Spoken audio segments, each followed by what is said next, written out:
ADD doesn't mean you're bad at business, for sure not.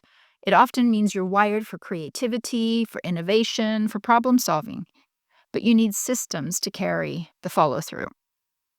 Some of the biggest business brains are ADHDers. Are you sitting in front of a pile full of tasks for your business, family, household, and everything else to do, and long for that to go away? The trick is creating passive income.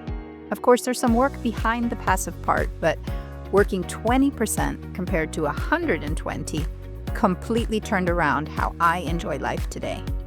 Great to have you here. Are you ready to move the needle, work less, and earn more? Grab your latest craft project and your favorite drink. Let's stitch together purpose, profit, and peace to create the life we've long been wanting. Welcome back, where we talk about a calmer, more aligned way of building online. Today's episode is for you if your brain feels scattered, like it has 15 ideas at once, or 88 browser tabs open, and suddenly nothing, just blank. Do you ever feel like your brain is full and empty at the same time? Or go from 100 ideas to like 0 accessing them? Or you've maybe thought, I know this. Why can't I retrieve that information? I'm pretty sure you said yes to most of those, if not all of them. If you've ever been mid-sentence and lost the word you were searching for, and then forgot what you were saying because of your focus to find that one word, I definitely hear you. And if you've noticed that you used to think fast and speak fast and initiate fast and don't anymore, do you sometimes miss your own speed?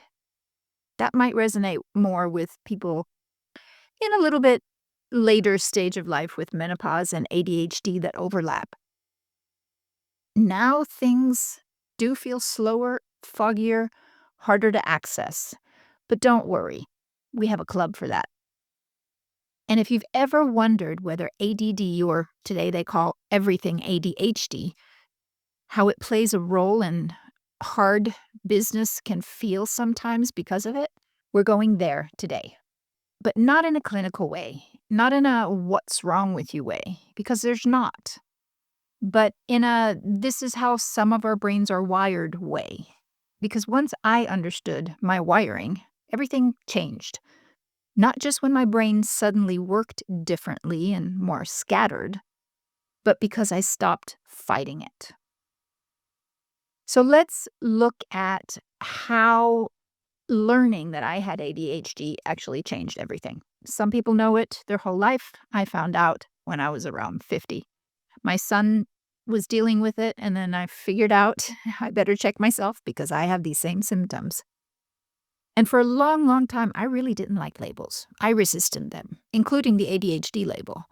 I didn't want to put people in a box, and I didn't want to be in a box myself.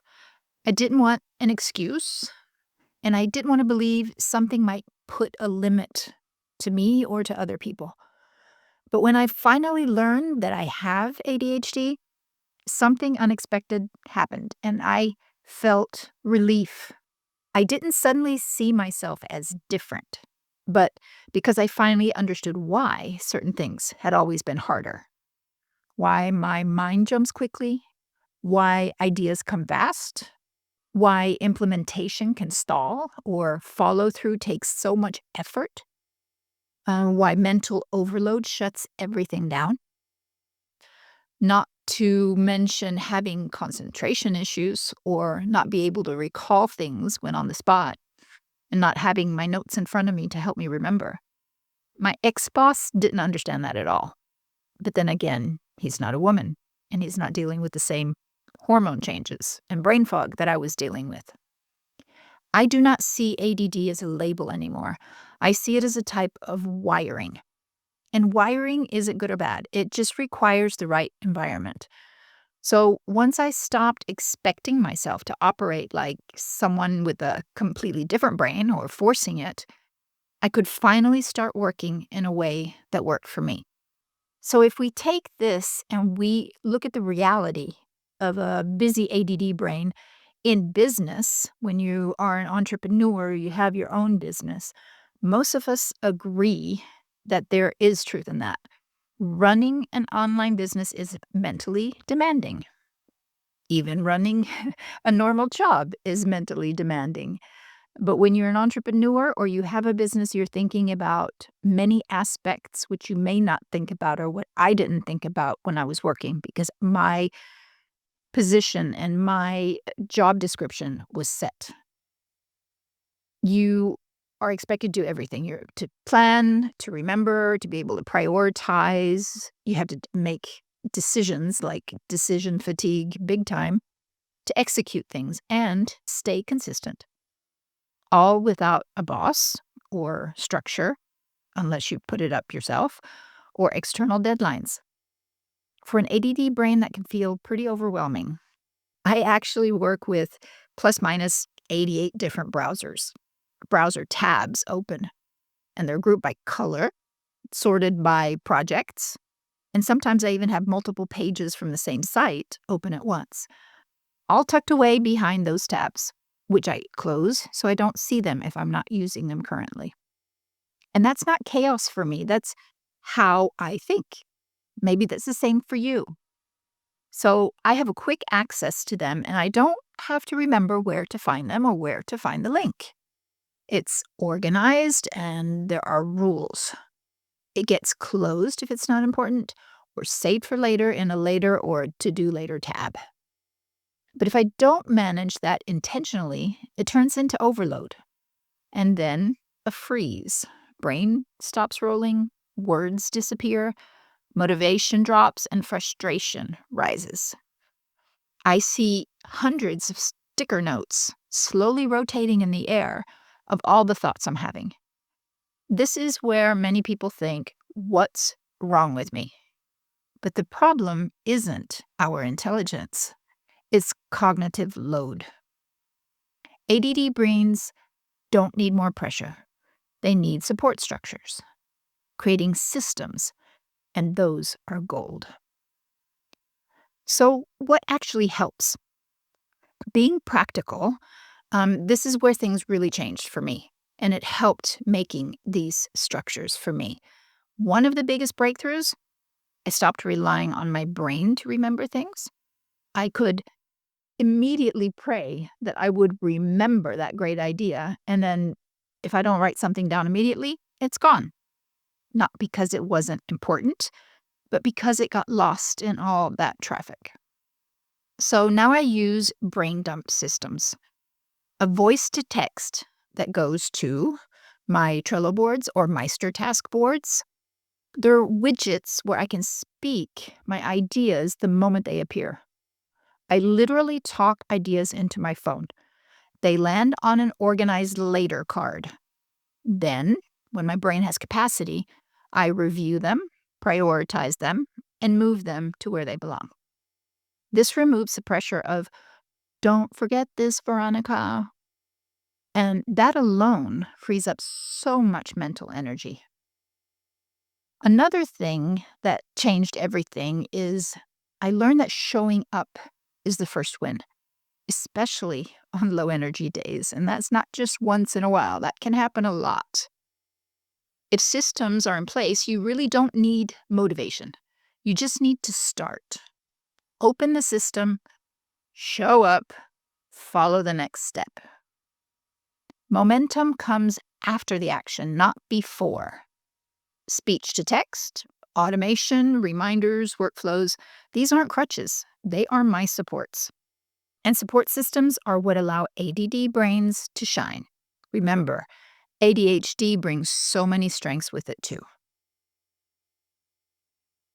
So let's talk a little bit about understanding our natural strengths.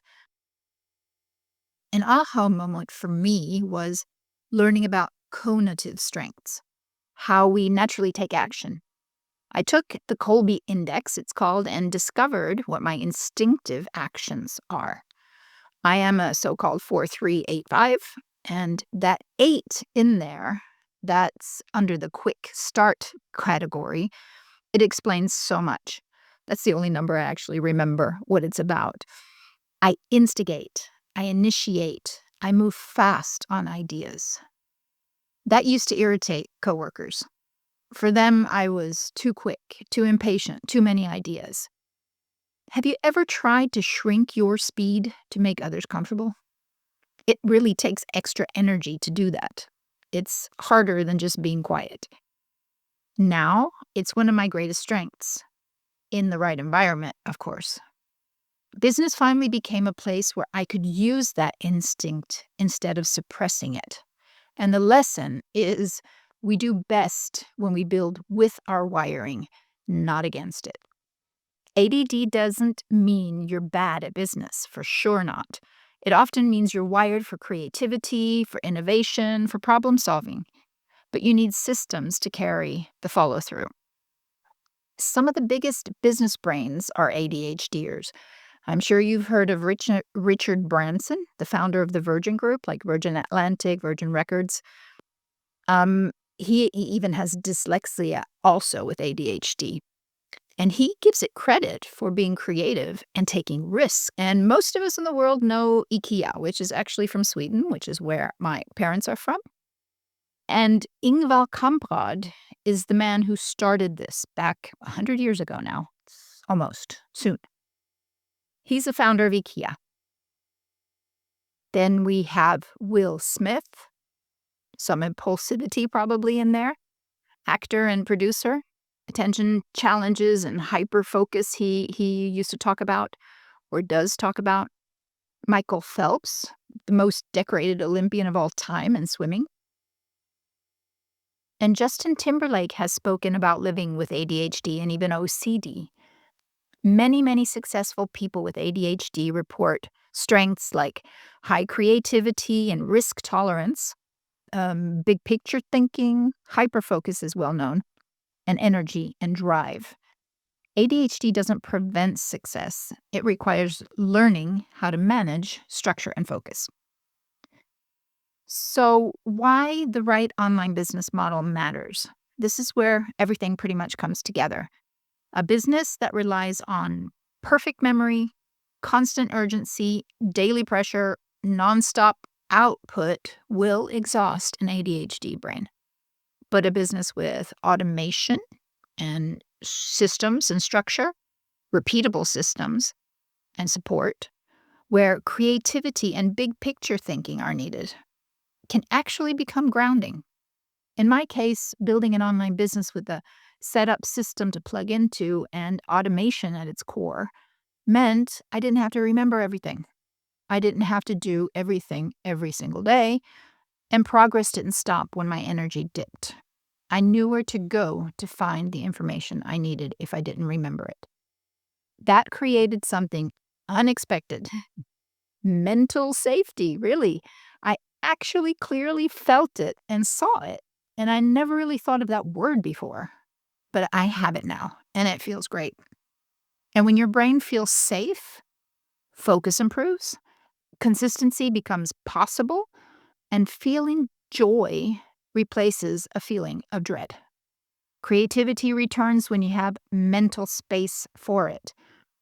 I see it in the things I do today compared to when I was employed by an organization with very little wiggle room. So, to wrap up, if you've ever felt frustrated with your focus, or you've ever wondered why consistency feels harder for you, if your brain feels busy, scattered, overloaded, do hear me. You are not broken. God doesn't make mistakes. He wired everyone a little bit differently. And when you build a business that supports that wiring instead of fighting it, everything changes. Not overnight, but steadily. And when you know that and adjust to that, then you have something sustainable. When I first started, what I wanted wasn't necessarily only success, although earning a certain amount was definitely on my radar. But what I found was profoundly more important: relief, options, a way to breathe, to live. I wanted to know that if my energy level dipped, if life shifted, if my brain had a hard week, everything wouldn't fall apart. I wouldn't risk getting fired. Building this kind of business gave me that. And over time, it gave me freedom I didn't even know to hope for yet. If you're listening to this and you're wishing for something similar, more margin, more calm, more choice, I'll be sharing more of how I built my online business in upcoming episodes. I don't do hype, and I don't like the word hustle, so I do it differently. Just real life, real systems, and real growth in a life-first way. So until next time, be kind to your brain, be kind to yourself, build with it, not against it, and trust that steady steps really do add up, because they do. Have a fantastic week.